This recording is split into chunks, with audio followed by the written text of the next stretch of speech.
కార్తీక పురాణం 15వ అధ్యాయము. దీప ప్రజ్వలనముచే ఎలుక పూర్వజన్మ స్మృతితో నరరూపమందుట.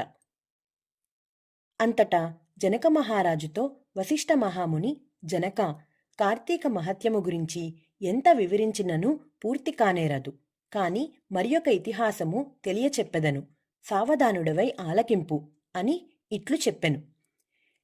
ఈ మాసమున హరినామ సంకీర్తనలు వినుట, చేయుట, శివకేశవుల వద్ద దీపారాధన చేయుట, పురాణమును చదువుట లేక వినుట, సాయంకాలము దేవతా దర్శనము, వీనిని చేయలేని వారు కాలసూత్రమనడి నరకమునబడి కొట్టుమిట్టాడుదురు. కార్తీక శుద్ధ ద్వాదశి దినమున మనసారా శ్రీహరిని పూజించిన వారికి అక్షయ పుణ్యము కలుగును. శ్రీమన్నారాయణుని గంధపుష్ప అక్షతలతో పూజించి ధూపదీప నైవేద్యములను ఇచ్చిన ఎడల విశేష ఫలము పొందగలరు. ఈ విధముగా నెల రోజులు విడువక చేసిన ఎడల అట్టివారు దేవదుందుబులు మోగుచుండగా విమానమెక్కి వైకుంఠమునకు పోవుదురు. నెల రోజులు చేయలేనివారు కార్తీక శుద్ధ త్రయోదశి, చతుర్దశి, పౌర్ణమి రోజులందైనా నిష్ఠతో పూజలు చేసి ఆవు నేతితో దీపముంచవలేను.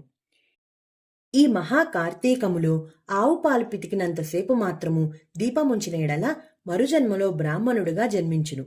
ఇతరులు ఉంచిన దీపమును ఎగద్రోసి వృద్ధి చేసిన ఎడలను లేక ఆరిపోయిన దీపమును వెలిగించినను అట్టి వారల సమస్త పాపములు హరించును. అందులకు ఒక కథ కలదు, విను అని వశిష్ఠుల వారు ఇట్లు చెప్పుచున్నారు. సరస్వతీ నదీ తీరమున శిథిలమైన దేవాలయం ఒకటి కలదు. కర్మనిష్ఠుడనే దయార్ధ హృదయుడగు ఒక యోగి పుంగవుడు ఆ దేవాలయము వద్దకు వచ్చి కార్తీక మాసమంతయు అచటనే గడిపి పురాణ పఠనము చేయు తలంపురాగా ఆ పాడుబడియున్న దేవాలయమును శుభ్రముగా ఊడ్చి నీళ్లతో కడిగి బొట్లు పెట్టి పక్క గ్రామమునకు వెళ్లి ప్రమిదలు తెచ్చి దూదితో ఒత్తిలు చేసి 12 దీపములుంచి స్వామిని పూజించుచు నిష్ఠతో పురాణమును చదువుచుండెను. ఈ విధముగా కార్తీక మాసము ప్రారంభము నుండి చేయుచుండెను. ఒక రోజున ఒక మూషికము ఆ దేవాలయంలో ప్రవేశించి నలుమూలలా వెదకి తినడానికి ఏమీ దొరకనందున అక్కడ ఆరిపోయి ఉన్న వత్తిని తినవలసినదేనని అనుకుని నోట కరుచుకొని ప్రక్కనున్న దీపం వద్ద ఆగెను. నోట కరిచియున్న వత్తి చివరకు అగ్ని అంటుకొని ఆరిపోయిన వత్తి కూడా వెలిగి వెలుతురు వచ్చెను. అది కార్తీక మాస మగుట వలనను శివాలయంలో ఆరిపోయిన వత్తి ఈ ఎలుక వల్ల వెలుగుటచే దాని పాపములు హరించుకుపోయి పుణ్యము కలిగినందున వెంటనే దాని రూపం మారి మానవ రూపంలో నిలబడెను. ధ్యాన నిష్టలో ఉన్న యోగి పుంగవుడు తన కన్నులను తెరిచి చూడగా ప్రక్కనొక మానవుడు నిలబడి ఉండటను గమనించి, ఓయి, నీవెవ్వడవు, ఎందులకు ఇట్లు నిలబడి ఉంటివి అని ప్రశ్నించగా, ఆర్య, నేను మూషికమును.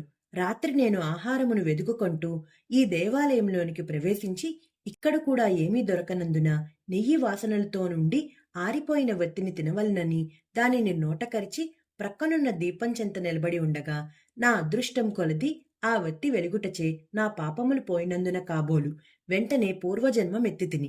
కాని ఓ మహానుభావ, నేనెందుకీ మూషిక జన్మ ఎత్తవలసి వచ్చును, దానికి గల కారణమేమిటో విశదీకరింపుడని కోరెను. అంత యోగీశ్వరుడు ఆశ్చర్యపడి తన దివ్యదృష్టిచే సర్వమును తెలుసుకుని, ఓయి, క్రిందటి జన్మలో నీవు బ్రాహ్మణుడవు. నిన్ను బాహ్లీకుడని పిలిచెడివారు. నీవు జైనమత వంశానికి చెందినవాడవు. నీ కుటుంబాన్ని పోషించుటకు వ్యవసాయమును చేస్తూ ధనాశాపరుడవై దేవపూజలు నిత్యకర్మలు మరచి నీచుల సహవాసం వలన నిషిద్ధాన్నము తినుచు మంచివారలను యోగ్యులను నిందించుచు పరుల చెంత స్వార్థచింత కలవాడై ఆడపిల్లలను అమ్ము వృత్తి చేస్తూ దానివల్ల సంపాదించిన ధనాన్ని కూడబెట్టుచు సమస్త తినుబండారములను కడు చౌకగా కొని తిరిగి వాటిని ఎక్కువ ధరకు అమ్మి అటులు సంపాదించిన ధనమును నీవు అనుభవించక ఇతరులకు ఇవ్వక ఆ ధనము భూస్థాపితము చేసి పిసినారివై జీవించినావు. మరణించిన తరువాత ఎలుక జన్మ ఎత్తి వెనుకటి జన్మ పాపమును అనుభవించుచుంటివి. నేడు భగవంతుని దగ్గర ఆరిపోయిన దీపాన్ని వెలిగించినందున పుణ్యాత్ముడవైతివి. దాని వలననే నీకు తిరిగి పూర్వజన్మ ప్రాప్తించినది.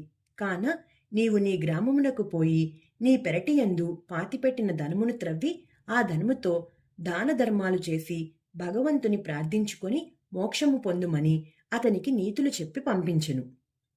పంచదశాధ్యాయము 15వ రోజు పారాయణం సమాప్తం.